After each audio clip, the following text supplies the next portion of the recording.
My friends at Easy Cater are workplace catering pros, helping you find food for everything from daily employee meals to staff meetings and special events. Visit easycater.com/leaderassistant to find out more.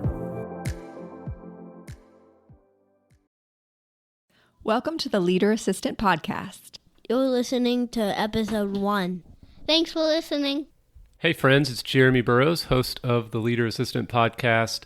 I wanted to add this bonus clip to the beginning of this episode. I published this episode at the end of March 2019, and a lot has happened since then. So I just wanted to give you a couple of quick notes as you dive into the show.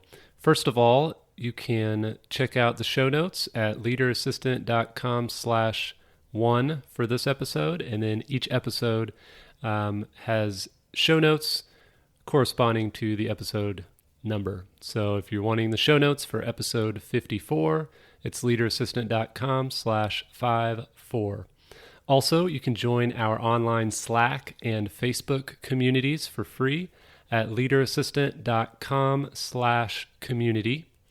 And then there's a book that I've published since this episode first aired called The Leader Assistant: 4 Pillars of a Confident, Game-Changing Assistant.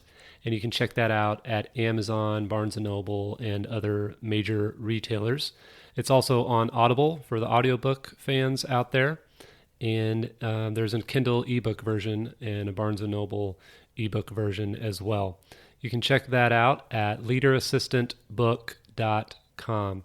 Thanks for being here. I hope you enjoy the show. I recorded a ton of episodes in a short amount of time to really jumpstart the podcast, and I had scripted out the interviews pretty strictly because I had never done this before, and I wanted to produce a lot of content in a short amount of time. And so I erred on the side of over-scripting early on. So the first probably 75 episodes roughly are pretty scripted. And then you'll notice in the more recent episodes, as you get closer to 100 and after, I started mixing it up a little bit more. And I feel like I've become a better interviewer and been really working hard at producing helpful, valuable content to help you lead well and resist burnout as an executive assistant, administrative business partner, administrative assistant, chief of staff, and all the other various titles we have in the administrative professional industry. So thanks again for listening. Enjoy the show. Feel free to reach out to me, podcast@leaderassistant.com, and I would love to hear from you and enjoy. The Leader Assistant Podcast exists to encourage and challenge assistants to become irreplaceable, game-changing leader assistants. Here's your host, Jeremy Burrows, who also happens to be my husband. Thanks, honey. Hi, everybody. I'm excited to launch the Leader Assistant Podcast. It's kind of a crazy idea to think that I could launch a podcast on top of my side hustle, which is goburrows.com, blog and resources, some one-on-one coaching, a few speaking engagements here and there, all while I'm a full-time executive assistant at a booming startup in St. Louis, Missouri, in the artificial intelligence software space. But I'm really excited for the possibilities. I'm not excited for listening to how my voice sounds after I record this, but you know what? I'm hoping that with a little bit of practice, my narrating voice will sound much better over time. So thank you for your patience. Thank you for tuning in. If you're an assistant, I'm very, very thankful for all the work you do. I've been an executive assistant for about 12 years. I really, really enjoy the job because there's never a dull moment. I love learning about all different types of the business. I really enjoy helping others, and I'm an organization, detail-oriented OCD freak. So it really fits well with the role of an EA who has to keep track of a ton of details. So the leader assistant, the idea with the leader assistant title is that we assistants support the highest of the highest celebrities, politicians, CEOs, executives, pastors, and so on. And those are the people that typically are called leaders. My hope is to challenge executives as well as assistants, because assistants are one of the most influential members of a team. And I believe that assistants must be leaders and are leaders, but I've talked to many assistants who don't see themselves as leaders, or they don't know what to do to step up their game. And I think, I work for an artificial intelligence software company, and I recently published a blog on the 5 ways we can future-proof our career for the AI revolution. You can check that out at goburrows.com/AI. But I'll do another podcast episode on the topic as well. But the idea is that when I talk about a leader assistant, I'm talking about someone who's not going to be replaced by an artificial intelligence software or robot someday. Somebody that leads their executive, that leads their manager. And so that's what I want to talk about. I want to quickly run through 8 characteristics of a leader assistant. So thanks for joining. But before I jump in, I've got a special guest to share a leadership quote for the day. Today's quote comes from Robert Greenleaf. Good leaders must first become good servants. Thank you, Weston. That was my 7-year-old, Weston Ford Burrows. As a side note, I'm trying to get my boys involved with what I do. And yes, I may have bribed them with some Oreos, but hopefully they had fun. And if they continue to enjoy it or just enjoy Oreos, you'll hear from them more on this podcast. All right. So characteristic number 1, loyal. I believe a leader assistant is loyal to their executive. Practical way to put this would be if you're in a meeting with another staff member and your boss calls you, your executive calls you, you should answer the phone. I have a rule where anytime my boss calls or my boss's wife calls, I will answer the phone no matter what meeting I'm in. Now, sure, I'll step out and be respectful of other people. I'm not going to answer it in the middle of the meeting, but I will step out and take the call right away. So I think that prioritizing tasks that come from other people as well. So if you've got a lot of requests coming in, as most assistants do, I think that part of being loyal is prioritizing the tasks that come from your executive higher than the tasks that come from other people in the organization. All right, characteristic of a leader assistant. Number 2, a mind reader, aka anticipating the needs of your boss. I asked several executives, what's one thing you wish your assistant would do more of? And every single one of them said, I wish they could read my mind. In other words, they want an assistant who anticipates what's needed long before it's needed. As assistants, we should be thinking 5 or 6 steps ahead or more. Why? Because our bosses are always thinking ahead, and we need to help plan for what's coming next. Whether it's next month, next year, next week, we need to anticipate and sit down with our boss on a regular basis to ask them what's on top of their mind, ask them what they're concerned about, and work to help them accomplish those goals and take care of those issues. All right, number 3 is organized. Many people hire an assistant because they need help getting organized, but other executives are really, really organized. They just spend too much time on their own tasks.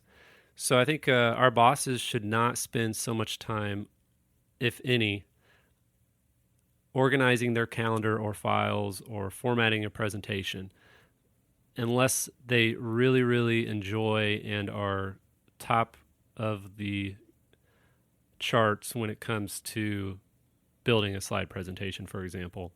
I think they should be meeting with key staff. They should be reading books that inspire them, working on strategic plans, creating powerful and engaging content for the next meeting, for the next blog.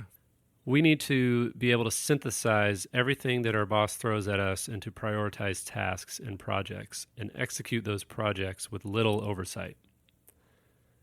So again, be organized. We won't make it long if we're hired because we have a great personality or work really hard. So I think a true leader assistant is very, very organized and can handle all the details. All right, the next one is flexible. I've seen a loyal assistant who is organized, but they are not flexible.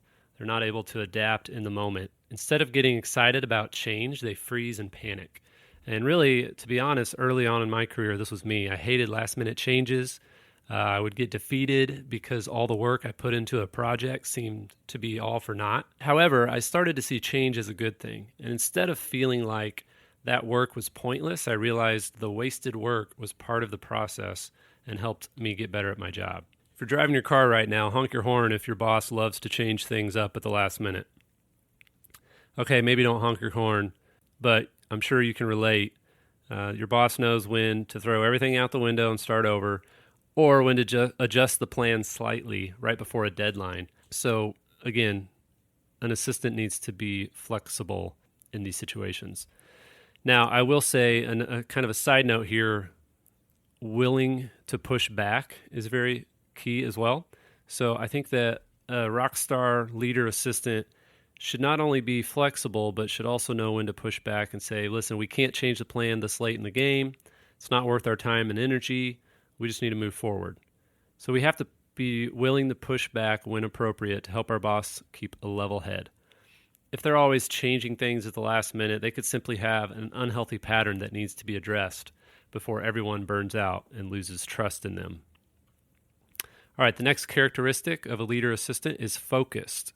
In today's fast-paced, screens everywhere, never-ending notifications and alerts society, staying focused on one task at a time is more difficult than ever. So I think one of the most crucial characteristics of a good assistant is the ability to focus. And honestly, most executives that I've worked with struggle to stay engaged. So an assistant who lacks focus will not help at all. Most executives that I've worked with in my 12 plus years as an assistant are kind of scatterbrained. They run around chasing new ideas all the time.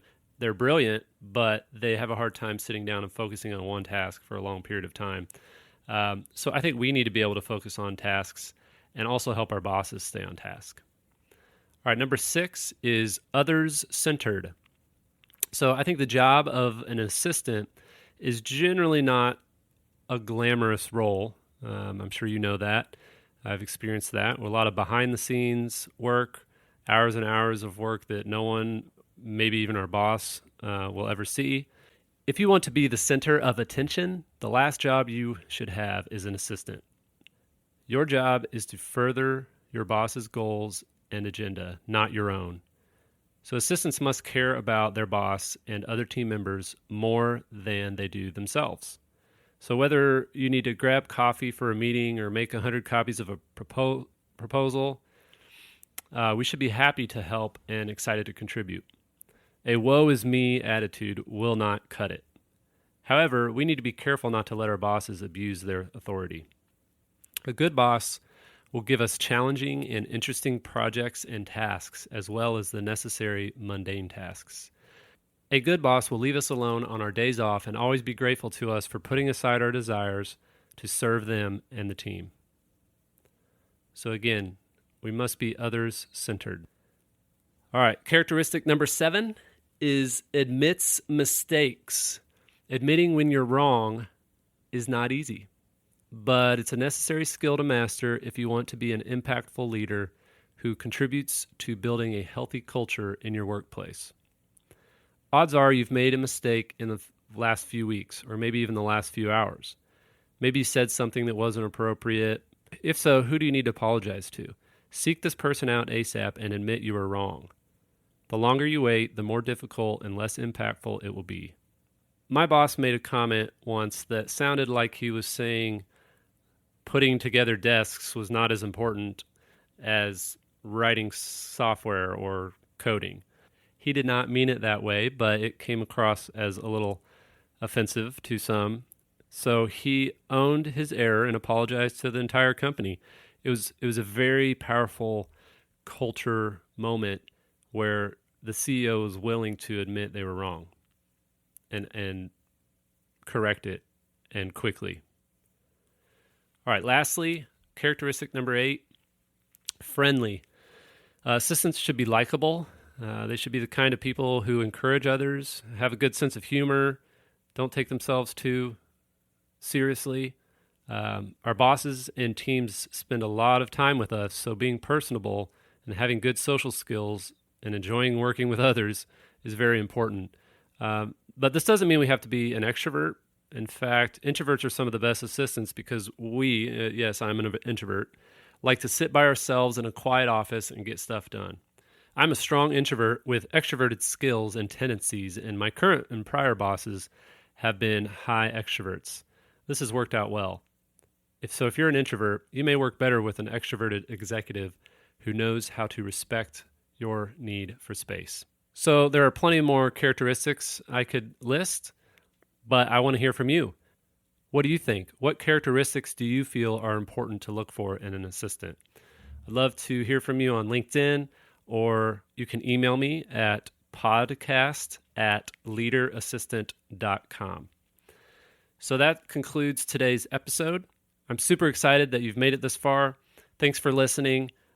Stay tuned for episode 2 and subsequent episodes. I've got a list of guests that have agreed to come on to the podcast, so I'm excited to interview some people. And in the meantime, here's a joke from my boy. Where do generals keep their armies? In their sleeveys. Thanks for listening. See you next time. Check out this episode's show notes at leaderassistant.com/1.